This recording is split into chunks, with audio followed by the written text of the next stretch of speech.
درود بر دوستان عزیز، خسته نباشید.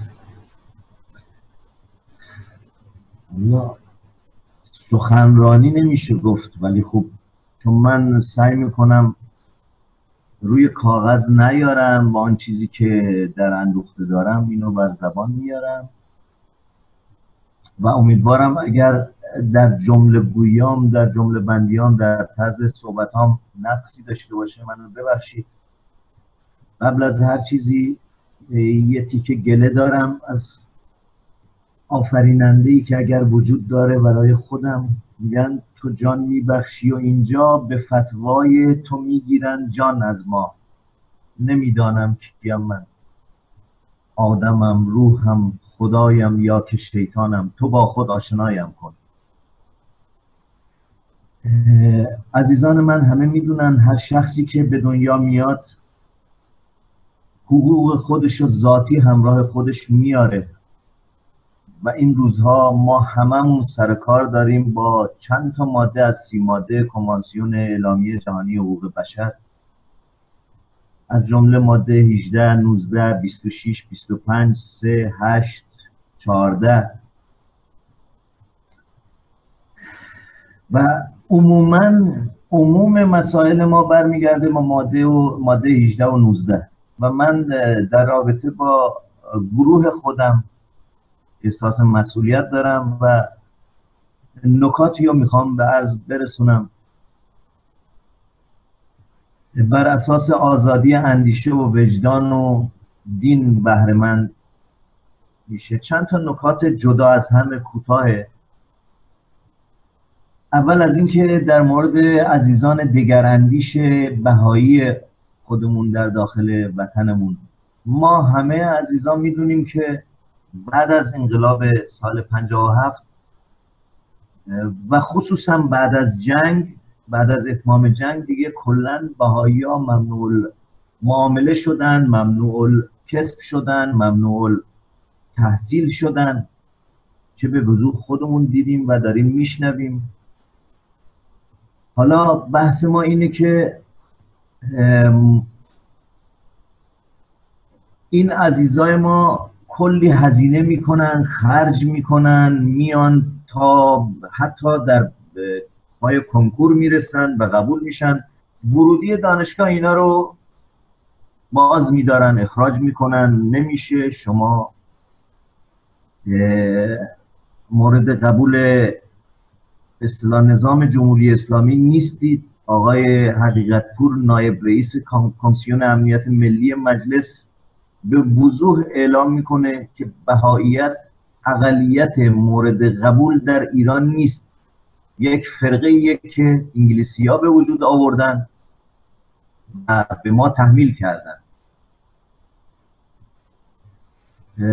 حالا سوال ما از این شخص اینه که خود شما را کی به وجود آورده؟ خودت که ادعا میکنی اینو انگلیسی ها فرقه بهاییت به وجود آوردن، خود شما را کی به وجود آورده؟ و مطلب بعدی در مورد سیستان و بلوچستان عزیزان، مخصوصا سازمان ملی میهنی که من در جریان هستم که در رابطه با برداشته شدن حکم سنگسار در اینقدر به جمهوری اسلامی فشار آوردن از طریق فعالان حقوق بشر تا تونستن این حکم رو بردارن، از ننگ رو بردارن از روی سر مردم ایران. الان چیزی مهمتر از اون دامن عزیزان ما رو در سیستان و بلوچستان و کردستان و کرمانشاه گرفته. در کرمانشاه عزیزان دگراندیش یارسایی، در کردستان مسئله کولوران عزیزه و مهمتر از همه در سیستان بلوچستان که امروز شاهد اون هستیم و هر روز شاهد این هستیم که گروه دارن جوونا رو دستگیر میکنن، زندانی میکنن و حتی همه اینا به وضوح از 2 سال گذشته شروع کردن. عوامل جمهوری اسلامی اعلام میکنن که ما فقط این حرکات انتقام جویانه است، حتی اعدام کردن اشخاص انتقام جویانه است. یعنی یک حکومت به این قدرت به اصطلاح قاطع منطقه اعلام میکنه که انتقام جویانه است، این یه کار بچگانه است داره انجام میده. و مسائلی که در رابطه با به اصطلاح مبلغین مذهبی که در ماه محرم رفتن برای تبلیغ مذهبی از طرف صدا و سیما به سیستان و بلوچستان، آقایون امام جماعت اهل تسنن به وضوح اعلام کردند که اینها عقاید مردم اهل تسنن سیستان بلوچستان رو خدشه‌دار کردن. در مدارس، در ادارات، در جاهایی که مربوط به رژیم میشه عملا درخواست عزاداری و سینه‌زنی کردن از دانش آموزان، از دانشجویان، از افرادی که در مراجع دولتی مشغول فعالیت هستند و منجر شده که مسائلی پیش بیاد. مخصوصا مادری فلج اعلام کرده که پسر دومش هم به نام شهرام احمدی حکم اعدامش رفته به حکم اجرای احکام رفته و این روزا به اجرا در میاد. پسر قبلیش هم 2 سال پیش اعدام شده، بهرام احمدی. این مادر درخواست کرده از جوامع حقوق بشری، از جوامع دنیا که کمکم کنید که این فرزند منو از من نگیرن، بچه من هنوز 30 سالش نشده. و خبرهای بسیار بدی که در مورد مسائل آموزشی منطقه سیستان بلوچستان و حتی مدرسه هایی رو ما شاهد هستیم که در زیر درخت دارن بچه هاشون درس میخونن، چند تا درخت سایبونی درست کردن دارن درس میخونن. و مسائل تغذیه، سوء تغذیه و عوامل دیگه. و اخیراً هم آقای مولانا گرگیچ اعلام کرده که بدترین انگو به همراه آقای عبدالغفار نقشبندی بدترین انگو به بهترین افراد ما دارن میزنن. اهل تسنن میگن ما عزاداری نداریم، ما برای مراجع علمای دینیمون، پیغمبرامون و کلیه اونهایی که قبول داریم در دین اسلام، برای تولد آنها جشن میگیریم و سخنرانی ها داریم، منبرها داریم. ما با عزاداری مخالفیم، نمیتونیم عزادار باشیم.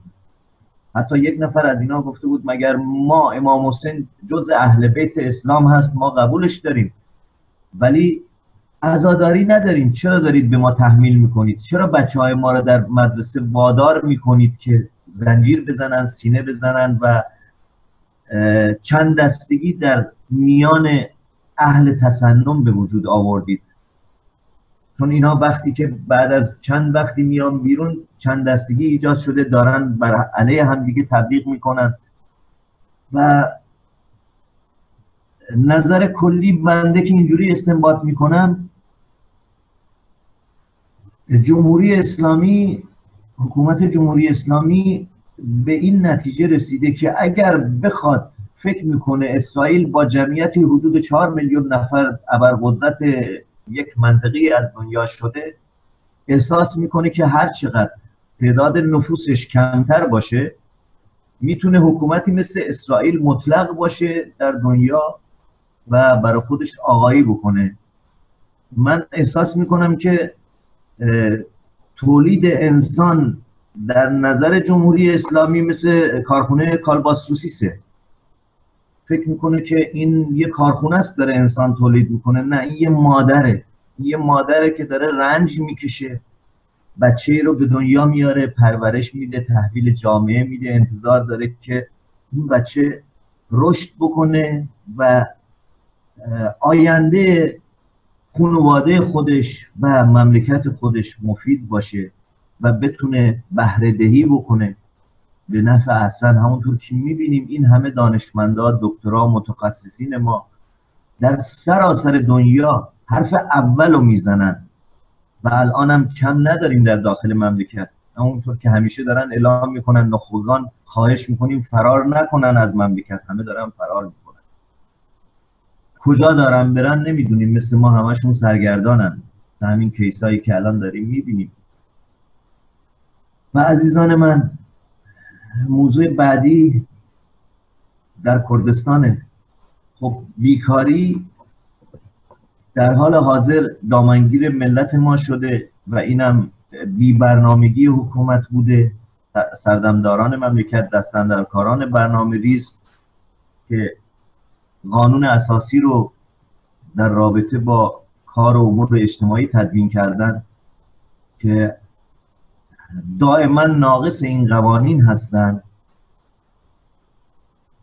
در کردستان مردم ما چاره جز این ندارن. مردم ما نمیتونن گیاه بخورن، مردم ما نمیتونن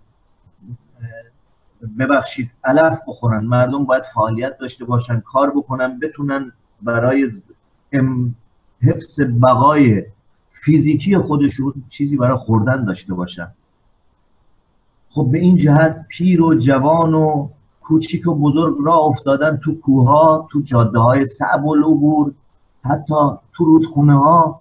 من یه مقاله یکی دو هفته پیش ارسال کردم خدمت شما جناب آقای شهیدی که کاملا عکس گذاشته بودم، توضیح داده بودم. و میان شبانه روز جون خودشونو گذاشتن با اون باری که رو کول شخصه. من احساس میکنم که ببخشید منو، یک حیوان نمیتونه اینو به دوش بکشه، ولی اینا فرسنگ‌ها، کیلومترها دارن این کار رو انجام میدن و به مقصد برسونن، به صاحب بار تحویل بدن، بتونن مزدی دریافت بکنن و برای خانواده‌شون مایحتاجی تهیه بکنن. جانشین مرزبانی فرمانده نیروی انتظامی اعلام کرد به وضوح ما به مرزبانهای خودمون و اجیرهای خودمون، یه سری آدمای مزدور دارن اینا که کار میکنن، به شناسایی مرزبانی کمک میکنن، ما دستور دادیم تحت هر شرایطی آتش بکنن به اینا. خیلی راحت، خیلی راحت. اصلا هیچ افکاری ندارن که این شخص برای چه این کار داره انجام میده. آیا این شخص که داره این بار رو به هم میکشه، این بار اسلحه هست، این بار مواد مخدر چی هست؟ بیا بررسی بکن اول، ببین این چی داره حمل میکنه، چه محموله‌ای داره میاره. اگر قرار قاچاق بیاره، قاچاق مواد مخدر باشه، دیگه هزاران نفر که راه نمیافتن به عنوان یک کاروان این کارو بکنن. اسلحه هم همینطور. این داره مواد خوراکی میاره، پوشاک میاره و در قبال این از تاجر خودش داره مزد خودش رو دریافت میکنه. اونم اون مزدی که دریافت میکنه باز هم شایسته اون شخص نیست، اون فرد نیست. چجوری ما میتونیم جون این شخص رو به خطر بندازیم؟ چجوری ما میتونیم با یک تیکه فلز جونش ازش بگیریم؟ مگر جمهوری اسلامی این جون به اینا داده که داره به راحتی از اینا میگیره؟ و شاهد اون هستیم که مواد اعلامیه جهانی، کنوانسیون های حقوق بشر، میثاق های حقوق بشر که صادر شده، اینها به کنار، دولت جمهوری اسلامی داره قوانینی که خودش وضع کرده و در مجلس اینو به تصویب رسونده همه رو داره نقض میکنه، ناقضش داره میشه. استدعا میکنم به عنوان یک فرد کوچک ایرانی از دوستان عزیز خودم، تمنا میکنم اگر دست شما بازه در مراجع بین المللی صدای این مردم عزیز، مخصوصا این سه تا قوم کرد و بلوچ و کرمانشاهی رو به مراجع حقوق بشر برسونیم تا بتونیم مثل اون قضیه سنگسار یه سهمی داشته باشیم در جهت برداشتن این قضایا، مخصوصا در سیستان و بلوچستان عزیز ما که هر روز شاهد دستگیری‌های زیادی از افراد هستیم. اونایی که به منبع دسترسی دارن به گوش ما میرسه در فضای مجازی، ولی 2/3 اینها ما خبر نداریم چه پیش اومده. من سپاسگزارم از وقتی که به ما دادید. عرایزم تموم شده فعلا جناب آقای شهیدی. از همه دوستان عزیزم عذرخواهی میکنم و سپاسگزاری میکنم. سپاسگزارم از حضورتون جناب آقای غلامی. کسی سوال نداره از آقای غلامی؟ جناب شهیدی من یه سوالی دارم. بله بفهم. جناب غلامی چون گروهشون در ارتباط مذاهبه میخواستم اطلاعات بیشتری دارم، میخواستم بگم اختلاف بین حکومت فعلی با بهاییت میتونم بگم مهمترین اختلافش چیه؟ تحقیقشون چی بوده؟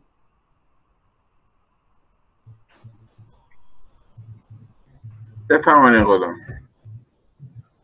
حضور شما عرض بکنم جناب آقای توکلی عزیز و دوستان گرامی خودم. همه ما میدونیم که بهاییت یک شاخه جدا شده از شیعه است و از عقاید ریشه گرفت که آقای مرجع تقلید اون زمان از آقای آیت الله رشدی انتقال داده شد به آقای نوری و تا به اینجا که ما رسیدیم. تمام مسائلی که اونها دارن انجام میدن با شیعیان یکیه. تا اونجایی که من دیدم، از نزدیک با اونا حضور داشتم، اونها برای امام حسین گریه میکنن، اونها زیارت عاشورا دارن، اونها همه این مسائلی که ما انجام میدیم دارن. فقط در یکی دو مسئله اختلاف نظر هست. آنها میگن بهاءالله ظهورش از 1309 سال قبل انجام شده، یعنی ایشون برگرفته شده، الهام گرفته شده از 1309 سال قبله، ولی شیعیان مراجع شیعه این قبول ندارن. البته بیشتر مراجع شیعه که در عراق هستن با قضایای بهاییت 70% موافقت دارن و ارتباط دارن، با رهبرانشون ارتباط دارن. اینو بنده مطمئنم. و چجوری عرض بکنم خدمت شما؟ ببینید همین قضیه حرام و حلالی که مراجع شیعه هر روز از داستانی که بعد از انقلاب به وجود آوردن هر روز یه فتوایی صادر کردن در مورد قضیه حلال و حرام، بیشتر اختلافات از اینجا شروع شده. یعنی اون چیزی که مراجع شیعه حرام کردن بهاییت قبول نداره اینو، بر طبق فتوایی که در گذشته وجود داشته و ما هیچ رساله‌ای الان در حال حاضر نداریم که دال بر این که این ارجعیت رو به شیعه بده که ثابت کننده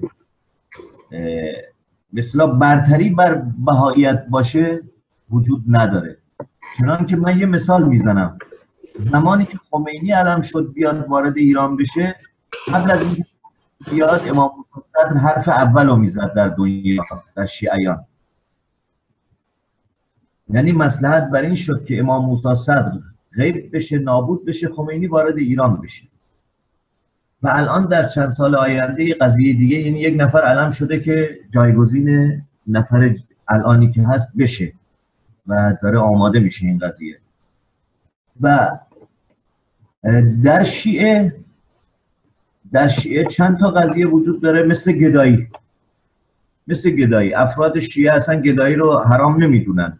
ما الان طایفه هایی داریم در ایران که حتی مثلا وقتی میری خواستگاری دختر، من جاهایی رو میشناسم که میری خواستگاری دختر شرط اولشون اینه که باید بری گدایی بکنی که بعد ما ببینیم واقعا داری گدایی میکنی. به چه دلیل؟ یعنی میگه یک زمانی تو مملکت هیچی نداشتی بخوری، کارم نتونستی بکنی، عرضه گدایی کردن داشته باشی، شکم زن و بچت سیر بکنی. ولی بهاییت چنین چیزی رو اصلا مطلقاً قبول نداره. ولی من سوال شما رو در رابطه با نمیدونم جنبه عمومی داشت یا سیاسی بود، چه جنبه‌ای داشت من متوجه درست نشدم جناب آقای توکلی. من اجازه میخوام دو تا از محورهای مهمشون رو براتون مطرح کنم. ببینید عزیز من، شیعه بر مبنای ولایت بناش ساخته شده. ببینید و یکی از اختلافاتشون با تسنن بر این مبنای، اونا بر مبنای خلافته. توجه کنید، شیعه اومده از بدرش یه مهدی درست کرده، این تاریخ رو دارم میگم و نقد تاریخه، یه مهدی درست کرده که 3 ساله غیبت صغرا داشت، 5 ساله غیبت کبرا داشت، نمیدونم فلان. نمیخوام وارد مقوله شیم، چند نفر بودن، 5 نفر تا 6 سالگی فلان میکردن و اتفاقا تونست در همین ایران ما که شما خیلی معتقدین بود ایران به خصوص بشه بحثشه، در ایران ما اسم خالق میاد بلند نمیشن، اسم رسول میاد بلند نمیشن، ولی برای مهدی بلند میشن. شما همین جدیدن معاون آقای سلیمانی چی گفت؟ گفت آمریکا داره میگرده تو عراق دنبال حضرت مهدی. این از نظر ما میگیم خیلی چیزی، اونا معنی داره این حرفا. یا آقای احمدی‌نژاد وقتی میگه من تو صاحب زمان و دکتر فلان جا دیدم، این نام معنی داره. یعنی مقلدین خودشونو به این شکل بار آوردن که صاحب زمان یک کسیه که حتی از خدا بالاترش کردن. مهمترین مسئله ای که شیعه با بهایت بده، دکون بازار اینا که با صاحب زمان بوده، بهایت اومده خرابش کرده. گفت آقا من اومدم و 1000 سال یکی دیگه میاد. مهدی رو به روز تعریف کرده. بحث غلط درستشون میکنه نداره. ما ببین دو تا از مهمترین مسئله بهایت برای اینه که بهایت به قرآن معتقده، بهایت به نماز معتقده، بهایت به روزه معتقده. بس ببین اتفاقا من نمیخوام اندیشه های بی‌احترامی کنم، اتفاقا بحث من یکی با هم مسئله قرآن همسو ایناست. نمیخوام بگم غلطی و درسته، ما اختلافمون، من یکی اختلافمون با این مسائل تناقضی که داره، اما خب اینو بگم دو تا از دخول اینا رو خراب کرده. بعد همینه اینا رو کافر نمیگه. یعنی چی؟ یعنی شما خدا رو معتقد نیستین فلان، اون به خدا معتقده، به رسول معتقده، به کتاب معتقده. منتها دخول اینو خراب کرده. اون با مهدی بازی میکنه، میکرد و میکنه. ببینید و یکی دیگر اینه که منبر رو قبول نداره، اینا با منبر زندگی کردن. سومی که اینا کتاب رو با جمع میخونن، تفسیر میکنن و به روزش مطرح میکنن مسائل قرآن رو. توجه میکنید؟ در صورتی که اهل شیعه اصلا نمیخواد، میگه شما در این مسئله نباید دخالت کنید. الف لام میم ذالک الکتاب. الف لام میم چیه؟ میگه الف لام میم رمزه، تو نباید دخالت کنی. شیعه ببین برخورد شیعه با بهایت، تشیع با بهایت بر این مبناست. به ایران نمیگه کافر، میگه نجس. چرا؟ چون دخول بازار اینا رو خراب کردن. اتفاقا خدمت شما اینو بگم، جمهوری اسلامی بعد از این قیام از نظر کمیت بزرگترین کمک به اینا کرده. چون همه اینو که میخوام برن میدونن که جهان میدونه که اینا واقعا بدترین حرکت با اینو میکنن. شما فرمودین نمیذارن درس بخونن، خونه هاشون آتش میزنن، قبرهاشون چیز میکنن و ضد حقوق بشره دیگه. ببین اینا اتفاقا کمک بزرگی کرده به اینا از نظر کمیت. متوجه شدید؟ اینا خیلی راحت هم میتونن سکوی پرش کنن برن و حتی بچه‌هایی که از دین زده میشن به سمت اینا میبینیم که یه کیسای این شکلی میرن. بحث این نیست. بحث ما اینه که من می‌خواستم اینو بگم، دو تا از مسئله مهم، مسئله که شیعه روش خیلی حساسه، مسئله ولایت، مسئله مهدی. می‌بینی آقای باب اومد این مهدی اینا رو خراب کرده. ما که ببینیم در چه دورانی بوده، تاریخش رو نمی‌خوام بگیم که آقای بابا چه زمانی اومده فلان اینا. این دو تا اختلاف مهمه بهایت، چون بهایت مطرح کردن شما، من خواستم خود باز بشه. من نمی‌دونم تا کجاش دوستم مطرح بشه. باز میخوام جناب آقای توکلی ببینید، خب من یه نکته رو عرض بکنم. شما فرمودید که حرام اونا، ببین حتی اخشام بهائی‌ها نمیتونن تو چراگاه‌های چرا بکنن، تو زمینی که خداوند این علف رو به وجود آورده چرا بکنن. من دو تا مسئله رو اینجا مطرح میکنم، عزیزان اگر میتونن راهنماییمون بکنن. ببینید یکی ارتباط این که قیام عاشورا که با اسم 72 تن معروف شد، درست؟ و میدونیم که خود شیعه اومده به 72 گروه تقسیم شده. ارتباط این 72 با اون 72 چیه؟ و ارتباط این که شیعه 12 امامی، ما زمانی که در ایران بودیم، من یادم شرکت ایران خودرو می اومد زمانی که عید نوروز سال جدید تحویل بشه، قبل از اون یه سری مسابقاتی رو میذاشت، مسابقات به اصطلاح مناظره‌ای میذاشت، سوال میداد و سکه ماشین میداد. یکی از مسائلی که عنوان شده بود در سال 82 من یادمه گفته بود که چه ارتباط و چه فامیلیتی بین مهدی، بین نرجس خاتون و حضرت مریم مادر عیسی وجود داره. و حالا من دارم از عزیزانی که در رابطه با مسیحیت خیلی تحقیق دارن، من سوالم از شما به عنوان یه فرد تحقیق کرده، چه ارتباطی بین شیعه 12 امامی که 11 نفر حاضر و 1 نفر غایب که همون مهدی باشه و ارتباطش به 12 تا از یاران حضرت عیسی که 1 نفر خیانت کرد، 11 نفر موندن، اومد اینجا، یاران اومدن جمع شدن گفتن که شما داری پرواز میکنی به ما، من اینو خیلی اینجور خودمونی دارم میگم، خلاصه دارم میگم، سواد درستی ندارم، جانشین یهودا رو به ما معرفی بکن کیه که باید تعیین بشه نفر 12. گفت کسی نیست. یعنی شد 11 نفر حاضر، 1 نفر غایب. حضرت عیسی غایب شد، به صلیب کشیده شد، پرواز کرد و رفت. چه ارتباطی اینجا میتونه وجود داشته باشه تو مرام نامه، اساسنامه شیعی و مسیحیت؟ این یک. و 72 عاشورا، اولا عاشورا زمینی نبود که خشک و بی آب و علف باشه، خیلی به راحتی با نداشتن آب، و اون زمان میدونید که اصلا فراوانی آب بود و جمعیت هم به این صورت نبود که این همه آلودگی باشه. چه ارتباطی میتونه وجود داشته باشه اون 72 نفر در مقابل آن همه لشکر و این 72 شاخه شیعی؟ خدمت شما. خواهش میکنم. من آقای شهیدی اجازه بدن چون این بحث یه خود چیز میشیم. ببین عزیز من، اولا اگر ما میخوایم به شاخه‌های شیعه بریم، ببین اون مذهبه، ببین دین، مثلا دین شیعه بهش میگم، مذهب اسلام، مذهب روش گونه، ما شیعه 5 امامی داریم، شیعه 7 امامی داریم و نمیخوام وارد این مقولات بشیم یکی رو بررسی کنیم. اما ببینید تا اونجا که من مطالعه کردم همه معتقدن که مهدی میاد، حتی مسیحیت میگن مهدی با مسیح میاد، یهودی هم همینو میگن. ببینید دین همیشه یه مجهولاتی رو میذاره، تعریف دین اینه، یه مجهولاتی میذاره که شما با اون مجهولات زندگی کنید.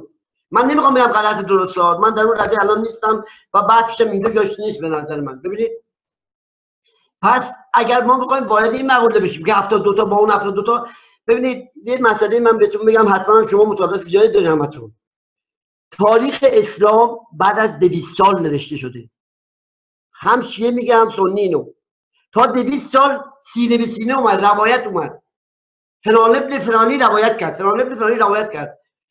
اما این که الان من تو چیز میبینم تو شبکه‌های چیز به عقل من جور در نمیاد، میگن آقا اونجا کربلا فلان بود و سبز بود و نشون میدن و تو شبکه مجازی. ببینید شاید این تو باشه، ولی ما به این مسئله اصلا کاری نداریم. اگر میخوایم وارد مقوله دین بشیم، اگر میخوایم مردم رو، اصلا نمیخوایم مقلد نگه داریم، اگر میخوایم مردم رو به چیز جدید مدرن الان، یعنی خواهان آزادی بشن، اون مسئله حسین رو مطرح میکنه، انما الحیات تغییرات الجهاد. آقای مسلمان، آقای شیعه، تو اینو بگی برو، امر معروف نهی از منکر، برای آزادی خواهی، اینا رو بهش مطرح میکنیم. این داله برای نمیشه ما قبول داریم عاشورا رو یا چیز رو. ببینید پس ما این فلسفه تاریخ رو که سینه به سینه اومده باید استفاده درست ازش بکنیم، نه اینکه به سینه بزن به فلان کن.